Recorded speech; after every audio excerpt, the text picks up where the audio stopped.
So I'm bringing this because it's another anomaly, and this place used to spaz out a lot, and probably still can. I don't spend so much time here anymore.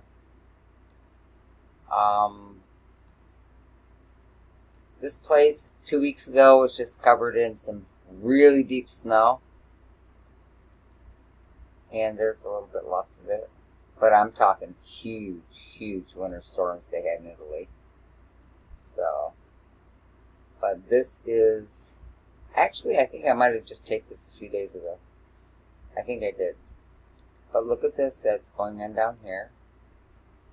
And this is a light here on a post. That's all it is. It's a light on a post.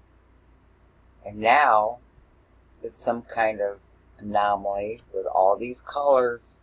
And just because we're getting used to seeing them doesn't mean they're normal. They don't belong.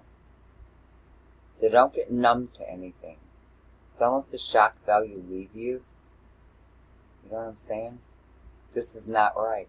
One day we're going to be able to get some glasses to be able to see this stuff, you know, with our naked eye and not have to look on the webcam.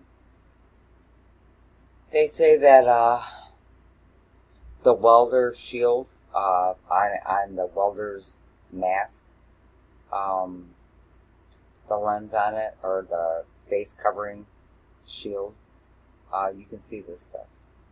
Well, I have 3 of them here on property, and I went out there one night, and I couldn't really distinguish anything on it, so I don't think I'm looking through the right stuff. But I sure would like to. I'd like to see this. I mean, I've seen things similar to this with the naked eye, and a few things more. But I'd like to be able to walk around with some glasses and see this all the time. You know what I mean?